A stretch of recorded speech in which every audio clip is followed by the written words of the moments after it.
જવાબ લેવા બોલે ને એને મારવાનું ચાલુ કરી દીધું.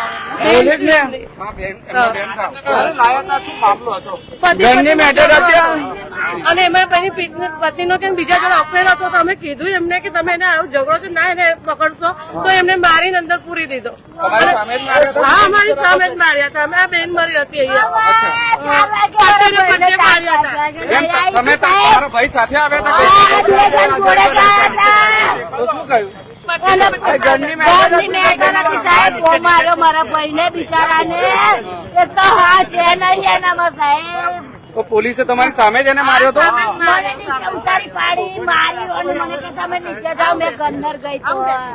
એટલે તમને એવું લાગે છે કે પોલીસે માર માર્યો એને કારણે આપઘાત કર્યો? મારા ભાઈને એટલે જ કર્યો છે. તો હવે શું ઈચ્છો છો તમે? શું થવું જોઈએ? મારા ભાઈને હારો લાવી હતી મેં મને હારો. જો આ પરિવારજનો આક્રંદ કરી રહ્યા છે. પરિવારનું કહેવું છે કે પોલીસ દ્વારા તેના માર મારવામાં આવ્યો અને તેને કારણે યુવકે મોડી રાત્રે પોલીસ સ્ટેશનના લોકઅપમાંથી બાજુમાં આવે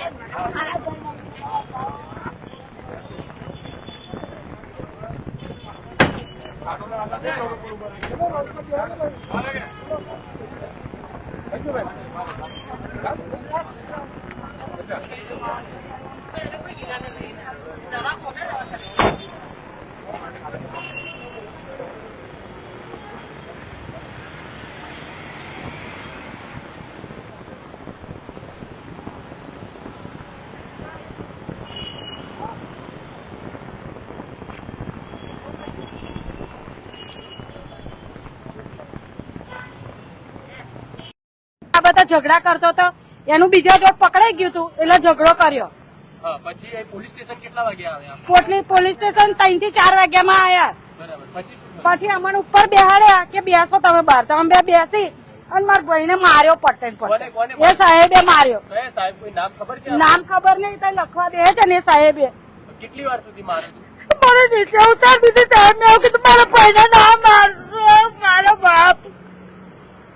મેડમ મારું એક મારી બાપ જ નહીં મેડમ. મેં મારી બોડી નથી લઈ લેજો અને મને ઇન્સાફ જો. મારા ભાઈનો હારો હું લઈને આવી છું કે અમે રાતે ચેક કરો રાત્રે જમવાનું પણ હાલો આવી છું. કેટલા વાગે આવ્યા હતા રાત્રે? 8 વાગ્યા પછી આવી હતી સાહેબ. ખીચડી શાક લઈને આવી હતી. સવારમાં બી ચાલીને આવી તોય મને વાત નહીં કરી. તમારા ભાઈએ તમને રાત્રે જયારે જમવાનું આપવા આવે ત્યારે કોઈ વાતચીત કરી? ના કશી વાત નહીં કરી મને. એને આ લોકોએ મળવા જ નહીં દીધો. કેટલો મોટો હું ગુનો કરી નાખ્યો તો મારા ભાઈ.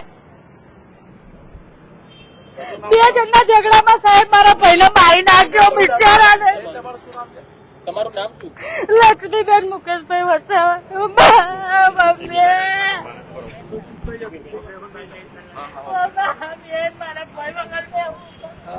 અરજી આપવામાં આવી હતી. એ અરજીના અનુસંધાને ગઈકાલે સાંજે એમના વિરુદ્ધ BNS 170 મુજબ અટકાયતી પગલામાં એમને લોકઅપમાં રાખવામાં આવ્યા હતા. તે સાથે એ સમયે એમની જોડે બીજા 3 અન્ય આરોપી પણ લોકઅપમાં હાજર હતા. આજે વહેલી સવારે 6 વાગ્યાની આસપાસ, 6:15ની આસપાસ તેઓ જે લોકઅપ છે લોકઅપના વોશરૂમમાં જઈને એમણે જે સ્વેટર હુડી પહેર્યું હતું એ હુડીની દોરીથી ગળે ફાંસો ખાધો છે.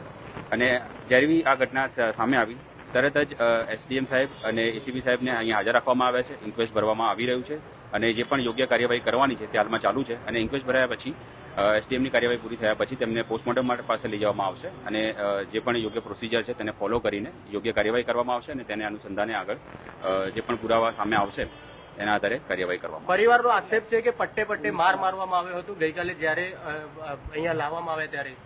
અત્યારે એસડીએમ સાહેબ અને એસીપી સાહેબની હાજરીમાં અત્યારે પંચનામું થઈ રહ્યું છે, ઇન્ક્વેસ્ટ ભરાઈ રહ્યું છે અને સંપૂર્ણ શરીરનું પંચનામું કરવામાં આવી રહ્યું છે. સાથે સાથે આ પત્યા પછી પોસ્ટમોર્ટમ કરવામાં આવશે, જેમાં પેનલ પોસ્ટમોર્ટમ કરવામાં આવશે, જે વિડીયોગ્રાફીથી મેજિસ્ટ્રેટની હાજરીમાં કરવામાં આવશે. જો કંઈ પણ માર મારવામાં આવ્યો હશે તો તેના પુરાવા આપણી પાસે આવશે તો યોગ્ય કાર્યવાહી કરવામાં આવશે. પણ અત્યારે હાલ પૂરતું જે પ્રમાણે ઘટના છે, કોઈ પણ માર મારવામાં આવ્યો નથી. આ બહુ સામાન્ય ઘટના હતી. પતિ પત્નીના ઝઘડા હતા અને તેના કારણે જે અરજી કરવામાં આવી હતી તેમાં કોઈ પણ પ્રકારનો માર પોલીસ દ્વારા મારવામાં આવેલ નથી અને એમણે જે આત્મહત્યા કરી છે તે બાબતે આગળ કાર્યવાહી કરવામાં આવી. કસ્ટડીમાં આત્મહત્યા કરી છે, આપ શું માનો છો, કોની બેદરકારી છે? પોલીસની બેદરકારી ખરી? પાણીગેટ પોલીસ સ્ટેશન પોસ્ટમોર્ટમ થઈ જાય અને એના જે સીસીટીવી ફૂટેજ છે તેના આધારે એને ચેક કરીને એનું સર્વેલન્સ કરીને પછી યોગ્ય નિર્ણય પર આપણે આવી શકીશું. પ્રાથમિક તબક્કે કોઈ કાર્યવાહી કરાશે અત્યારે? પ્રાથમિક તબક્કે તો અત્યારે આપણા ઇન્ક્વેસ્ટ ભરી રહ્યા છીએ. એસડીએમ સાહેબ જે એક્ઝિક્યુટિવ મેજિસ્ટ્રેટ છે તે અને એસીપી સાહેબની હાજરીમાં. ત્યારબાદ આપણે મેજિસ્ટ્રેટની હાજરીમાં પોસ્ટમોર્ટમ થશે અને પોસ્ટમોર્ટમનો રિપોર્ટ આવશે, સીસીટીવીનું પ્રોપર એનાલિસિસ થશે અને એના આધારે જ આપણે કાર્યવાહી આગળ હાથ ધરીશું. પોલીસની ભૂલ હશે તો જવાબદારી નક્કી કરવામાં આવશે.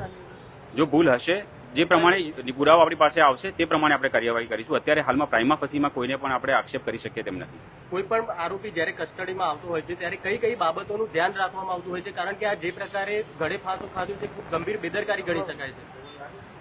એનું જે જ્યારે પણ કોઈ પણ આરોપીને લોકઅપમાં મૂકતા હોઈએ ત્યારે જે પણ કાર્યવાહી કરવાની હોય છે તો તેને આપણે પ્રોપર પોકેટ્સ વગેરે ચેક કરીએ છીએ. જેની પાસે જે પણ મોબાઈલ કે કંઈ હોય તેને બહાર મુકાવે છે. તે તમામ કાર્યવાહીનું લીગલી ધ્યાન રાખીને એને લોકઅપમાં મૂકવામાં આવેલ હતો.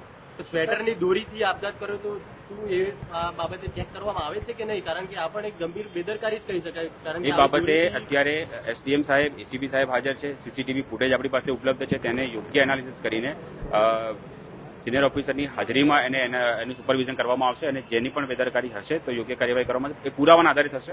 અત્યારે પ્રાઇમા ફસી આપણે કંઈ પણ કહી શકીએ એમ નથી. આરોપીનું વેઇટ કેટલું ખબર છે? આરોપી એમની ઉંમર 38 વર્ષ છે. વેઇટ અને એ બધું અત્યારે હાલમાં તપાસ ચાલુ છે.